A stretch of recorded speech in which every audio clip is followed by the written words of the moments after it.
Assalamualaikum, saya Marina Artiasa. Saya saat ini akan sharing tentang induktor ya. Jadi mungkin kalian sudah sering melihat kayak gini ya. Jadi ini adalah induktor ya. Ini yang nilai tetap, ini yang variabel yang bisa berubah-ubah. Nah, ini simbolnya ya. Nah, kemudian kita akan pengenalan induktor, prinsip kerja, parameter karakteristik, jenis dan aplikasi, analisis dan ukur, desain dan praktek ya. Nah, di sini fungsi dan definisi induktor ya. Definisi induktor. Induktor adalah komponen elektronik pasif yang memiliki dua terminal. Fungsinya adalah menyimpan energi dalam bentuk medan magnetik saat arus mengalir melaluinya. Ini sangat penting dalam banyak aplikasi elektronik modern ya. Mungkin kalian di alat-alat suka lihat ya yang seperti ini. Mungkin di radio, mungkin di TV, mungkin yang lain ya. Fungsi utama induktor adalah menolak perubahan arus secara tiba-tiba. Ini menjadikan komponen kunci dalam rangkaian filter, penyimpanan energi, dan pengendalian arus dalam aplikasi frekuensi tinggi ya. Jadi ini fungsinya ya. Kemudian simbol induktor. Dalam rangkaian listrik, induktor ditandai dengan simbol gulungan kawat. Simbol ini menggambarkan bentuk fisik induktor yang terdiri dari kawat yang dililitkan pada inti magnetik ya. Terus dua satuan induktansi. Satuan induktansi adalah Henry.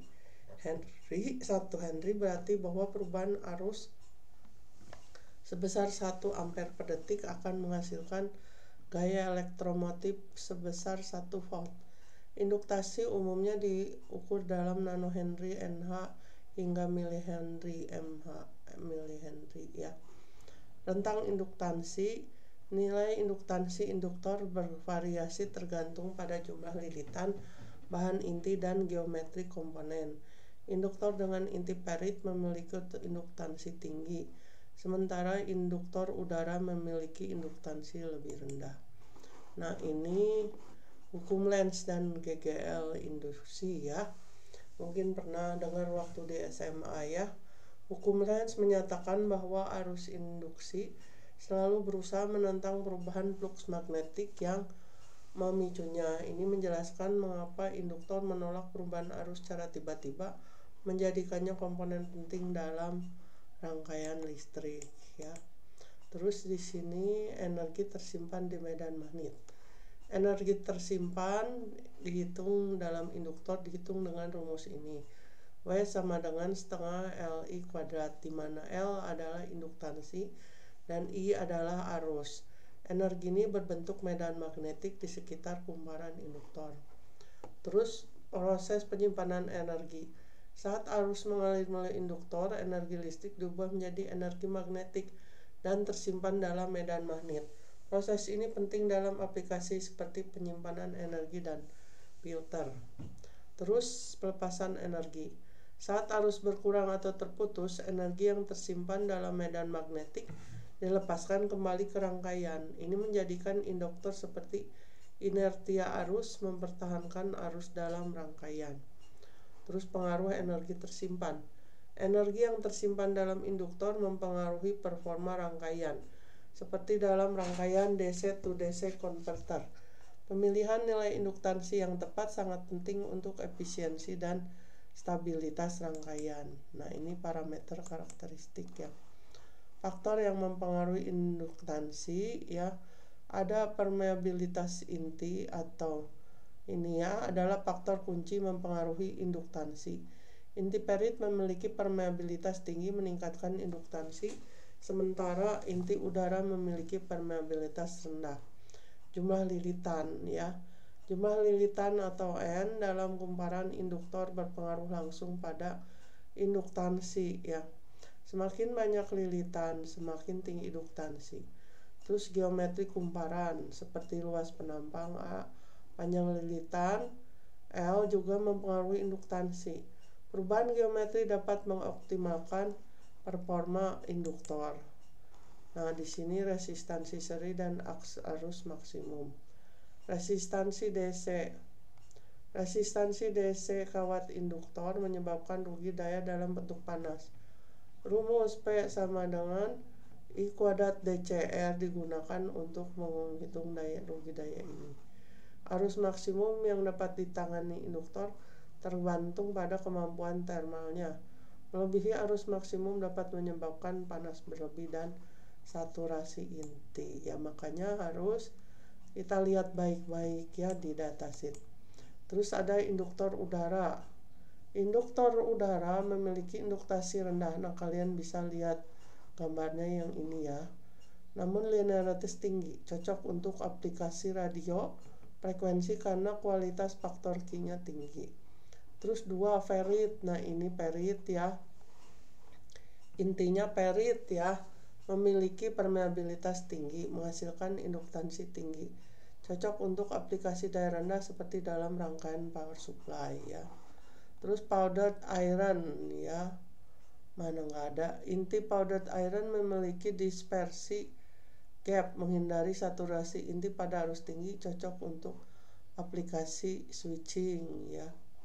Terus toroid ya. Toroid memiliki medan magnetik yang terkonfinamen, menghasilkan EMI rendah, cocok untuk aplikasi yang membutuhkan efisiensi tinggi dan pengurangan gangguan. Nah, ini gambarnya ya, toroida. Nah, seperti ini toroida ya. Terus peran rangkaian switching ya. Induktor dalam rangkaian switching seperti buck, bus, dan buck boost berfungsi menyimpan melepaskan energi.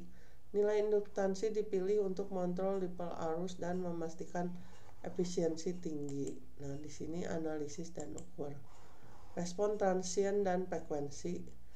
Ya, respon transient pada rangkaian LL seri harus naik secara eksponensial dengan konstansa waktu ini T sama dengan L per R. Respons ini penting untuk memahami perilaku induktor saat perubahan arus. Terus analisa frekuensi. Analisis dalam domain S memberikan impedansi induktor Z sama dengan SL. Ini berguna untuk menilai kestabilan loop dan merancang filter dalam rangkaian listrik. Nah, kemudian metode ukur induktansi.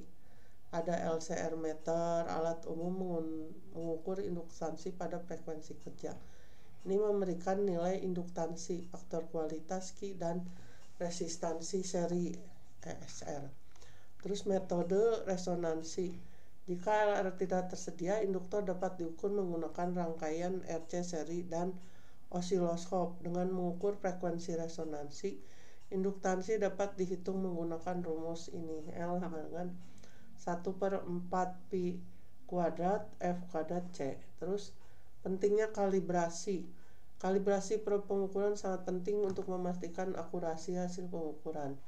Kesalahan kalibrasi dapat mengakibatkan nilai induktansi yang salah.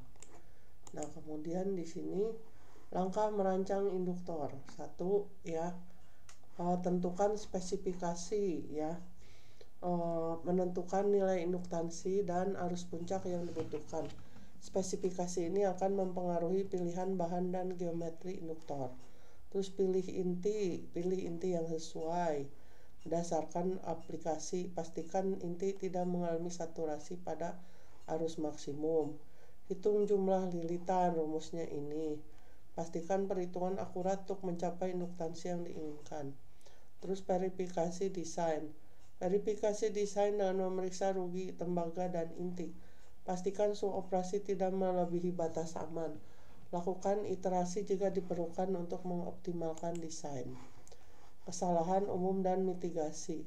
Kesalahan umum merancang induktor termasuk lilitan terlalu rapat, meningkatkan kapasitansi parasit, inti tanpa gap yang menyebabkan saturasi dini, dan kawat tinggi tipis yang meningkatkan DCR. Mitigasi meliputi penggunaan lilitan tersebar, penambahan gap, dan pemilihan AWG yang tepat. Baik, terima kasih. Assalamualaikum warahmatullahi wabarakatuh.